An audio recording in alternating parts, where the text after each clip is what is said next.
So, ayan, kain po tayo. Pagkatapos kong magluto, syempre ako na rin ang kakain. Ako na nagluto, ako pa rin kakain. Titikman natin. Okay, masarap siya.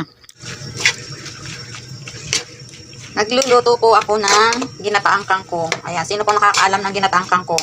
Sa probinsya din lang po ito. Ganito po talaga kami pag Pizza de Peligro na. Talagang ang ginagawa ko po ay mga lutong pang probinsya na.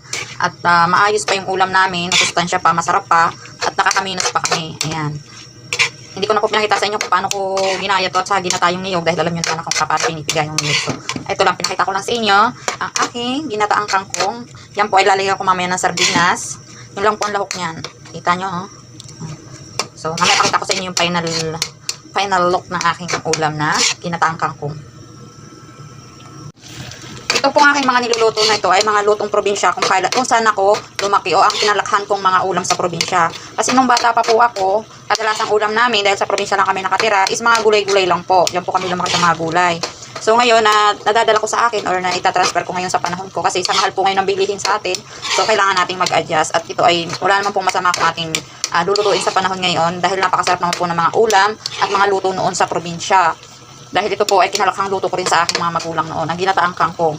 So, kaya ko po to alam dahil nung mga bata pa po ako, nung bata pa kami, nakikita ko ang aking nanay, yung aking tatay na nagluluto ng ginataang kangkong at especially ang aking papa.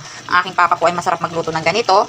Kaya ngayon, sinisikap kong dalhin sa aking henerasyon kaso hindi ko lang din alam at hindi ko po napiperfect yung luto ng aking ama. Pero ang importante po ay nagagawa ko naman po at nai-apply ko ngayong ako ay meron ng sariling pamilya. Ayan. Ang kagandahan lang po nito ay wala namang masama ang kumain ng gulay, especially yung mga ganitong luto. At ito naman po ay masustansya. Ayan, hindi ko na po pinakita sa inyo kanina kung paano ko ginawa o ginata at ginaya yung kangkong. Kasi simple lang naman po ang aking paglulutong ito. At ito po ay lalagyan ko maya-maya ng sardinas. Ito po ay nilagyan ko ng ceiling green para medyo mahang yung ating ginataan. Ito po ay hindi ako sigurado kung kakainin ng aking hubby kasi po ang aking hubby ay hindi naman po sanay sa pagkain ng probinsya at siya po ay lumaki sa syudad. So minsan nagugulat siya sa mga pinapakain ko sa kanya, minsan naman nagugustuhan niya, minsan naman hindi. So, at ito na nga po, nilagay ko na yung ating sardinas. Naalala ko rin ang aking ama nung nagluluto nito. Hindi sardinas ang nilalagay nila. Minsan, bagoong, yung bagoong na nasa bote. Yun ang naalala ko sa aking ama. Dahil ang aking ama ay hilig magluto ng mga ginataan talaga. Gaya na sabi ko sa inyo, ginataan talaga specialty ng aking ama at saka yung may mga sili. So, ayan, nadala ko na sa aking pagtanda. Tikman natin. Wow! Ang sarap. Iba. Ayan. Yan po ang aming magiging ulam ngayon. At ang sarap, manamis-namis siya. Manamis-namis yung lasa niya.